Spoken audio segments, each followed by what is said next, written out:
Once I changed this one thing, everything shifted. You're not a bad therapist and you're not a bad coach. The problem is that if you don't understand your niche properly, and I can promise you that this is a problem that every single coach and every single therapist that I've ever met suffers with, and not just coaches and therapists, everyone I have met has this problem. If you don't understand your niche, it's probably too vague. It probably doesn't really tell anyone what you are actually offering. Once you fix this, then you will see everything shift in your business. I'm Caroline Blinska. I'm going to be speaking with Erin, and Erin is going to be going into a lot of details about how we work together to make sure that she no longer has this problem. Yes. So whenever we first started working together, I had already been through business coaching and it still wasn't bringing me the results that I had truly hoped. I Mm. remember our very first meeting together. You told me, well, Erin, you're marketing to the wrong audience. And I was like, oh my gosh, you're so right. And you had a podcast talking about OCD. Yeah, I already had a podcast going. I already thought like, oh, I'm niched into OCD, but it still wasn't bringing me consistent clients. So I had to get even more clear on my niche, on my message, on my audience, because my content just really wasn't taking people from interested to paying. Probably kept breezing right by my content, which that no longer happens. And it's so satisfying. Yeah, it's definitely been a journey. And I remember the look on your face when I said it to you, because I remember that look of, oh my God, what have I done wrong? I can't believe that I've failed this, or I'm not good enough because I've done this wrong. But the thing was that everyone goes through that. And it's not a you thing. A lot of marketing people go through it. I've been through it myself in the past. So it's not something that is particular to you failing or not doing the right thing.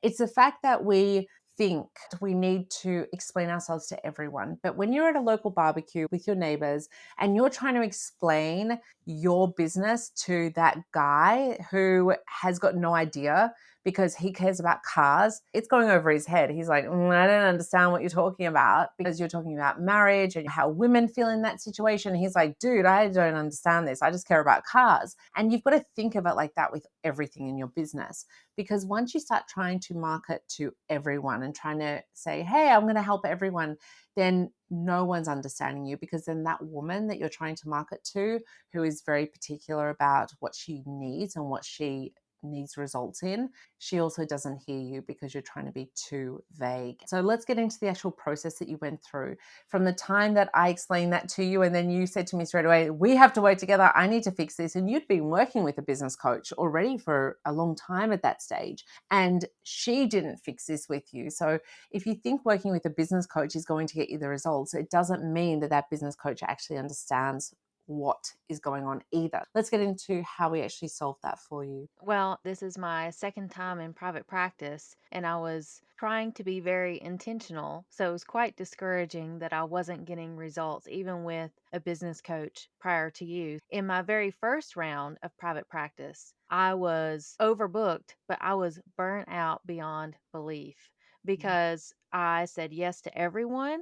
And I do not recommend that strategy at all because it was a constant switching in my brain of like, what are we working on? Like, what's their treatment goals? And then having to get trained up on all these different issues from, high conflict divorce to, OCD, ADHD, depression, anxiety, panic attacks, like all the things. It was exhausting. So I made it like a year in that type of setup. So then the second round of private practice, I niched into OCD and it feels scary at first. And that's totally understandable because you're like, oh gosh, this is too specific. If it feels that specific, you're probably doing something right. Some of the questions and exercises that Caroline, you and I worked on together that helped me get more clear on my niche is truly like number one, am I marketing to an audience that can afford private pay? Yes. Because like that is super important, and I was continually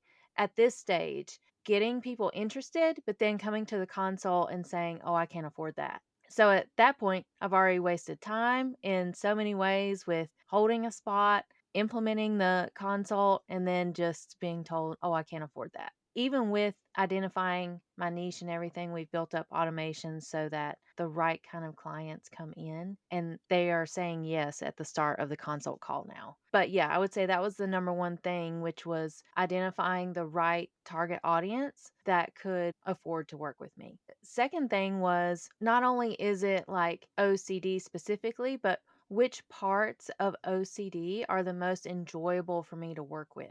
And Mm, so that was relationship OCD. I picked that because it more readily identified with things I'd been through myself. Now, when I go into a session, it's honestly like I don't even have to double check who it's going to be because all I'm doing day in and day out is relationship OCD stuff. And that's very specific compared to contamination OCD.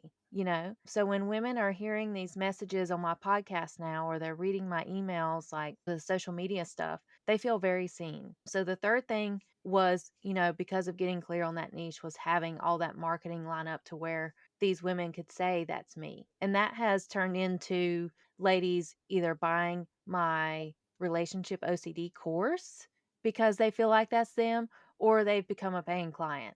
So it's been a win-win situation either way, because once you get super clear on what you do and what problems you solve, I thought that was another incredible thing that we did. Like, you can create courses and it's so specific and it solves a particular problem, and people are just that much more excited to work with you. It boosts your authority. I mean, it's so many things when you get clear mm. on your niche. And I think there's two very important things to talk about there. One of the things is that a lot of people still don't understand where I like to use, and it sounds really cliche, the genius zone. What is your genius zone? And I don't want it to sound like a cliche thing, but that really is what this is. And you just hit the nail on the head a second ago when you said, I stuck with relationship OCD because it's something I understand from my own experience. And you're passionate about that, and you can really make a difference, and you've seen what the opposite side of the coin looks like when it works. So that is your genius zone. And I've created a free bot, and it's in the description below, that I talk about how to find that, because I think a lot of people get stuck on that. I think for you, you didn't know it. You've been working with another coach. You didn't know it at the time. Once we started working together, I remember going through that a little bit, and then you sort of went adapting through the what you want to talk about, who you want to talk to. And it was when you went, hang on a second, I've been wasting all this time because I actually know who I want to talk to and I know what I want to talk about.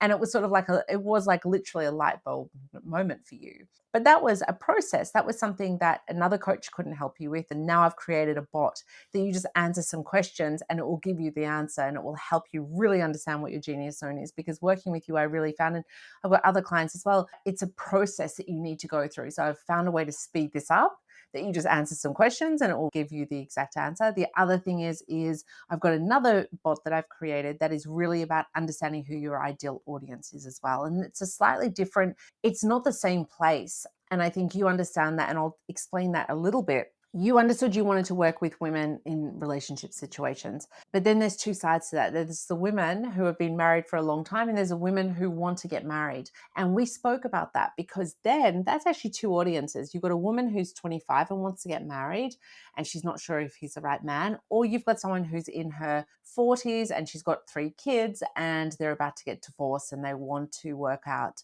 whether they're going to stay together or not. That's two different audiences. So relationship Yes. OCD, then you can niche down into that. And we spoke about that because I'll just bring up another client of mine who recently, she had some things go wrong in her business before she met me and she needed some help. And she said she really wants to work with young teenagers who don't have a lot of money. And I said to her, you're in a situation where you're not making any money. You need to put that mask on first. I understand that you want to help people. And I understand that it's really nice to, especially if you're a therapist, especially if you're a coach, you've Yes. come into this to help people. You haven't come into this to make money and become like a billionaire. That's not what you go into therapy, into coaching for. You go into it to help people. But you also need to put your mask on first, protect yourself, make your own money first, and then you can start helping other people. I find this has become a big problem. I had it with you as well, I have to say, where you're sort of there going, oh, but I just really want to help these people. And I'm like, yes, but you have to make your money first. So there's ways to make that happen. And I think you've found that really good balance where you're making your money, but you're also knowing that what you're doing is not just about making money, you're also helping people. And I want everyone to hear that if there's nothing you take away from this video, it's that while you want to help people, you also really need to make money, because if you don't make money, then you're going out of business and you're never going to be able to help anyone anyway. Exactly. And it's just the quickest way to burn out. And offering sliding scale or pro bono sessions, that's a privilege. And Mm. not everyone has that privilege. Yeah. Inside our 6 week program, we actually have in week one, we really talk about the financial side of running a practice, because I think that, and I've seen it with so many of my clients who are therapists. If you're not charging the right amount of money, then you're going to be in a situation where you're going to burn out, because you're doing all these clients and you're not actually making money. Or you've particularly created a document that takes people through exactly the calculator on how to understand how much money they need to be charging. And you said it in another video that we created, where you said something like, if someone cancels or they're a no show, and you charge them for the no show? And you said, yes, that is a boundary. You need to show that you have set a boundary. So Yes. I think it's really important. And once you're in a situation where you've got the right client, then all those things sort of come together. And, I talk about your genius zone, but it really is, you're in your genius zone. And then all of those things really work together in one system. So much easier to charge those private pay rates when you are very specific with your niche and your target audience. When you think about it, just from even where you're sitting, like, are you going to be more willing to pay someone who specializes in the problem you have? Or how comfortable are you going to feel in paying a generalist? When you think about it from that perspective, I'm definitely much more willing to pay a specialist if they are going to solve my specific problem and demonstrate a track record and experience in doing so. Not only do I have that private practice fee calculator, but don't be afraid to charge those premium private pay rates, especially when you get really clear and specific on your target audience, because they will pay, but you have to get clear on your message. Love it. So if someone wants to know more about using the bot, please download it. It's in the link below. It's the Genius Zone link. And there's also the Audit Your Audience bot as well. Come into our membership area, because we have lots of great tools in there as well. And we also have our 6 week program that's coming up soon. And we're going to, hopefully, when you're watching this, you'll get access. You can go and take a look at that. And in there, we talk about your calculator, understanding exactly the financial side of running a practice, making sure that everything works together. You've got the right audience, you've got the right niche, you've got the right price that you're charging, because all of those things come together. We've done other videos about fixing your leaky bucket and understanding that there's people that are probably already around that you can actually get back in front of, and maybe you haven't had a really clear message. I know that was one thing that you did, was now that you went, hey, hang on a second, this is who I want to target, you can go back to people that you've nearly worked with in the past and say, hey, this is what I offer. And you see how many of those people can come now into your orbit. Exactly. Erin, we have lots more to share in other videos, so keep watching. If you have questions, reach out to us, because we're happy to answer them for you.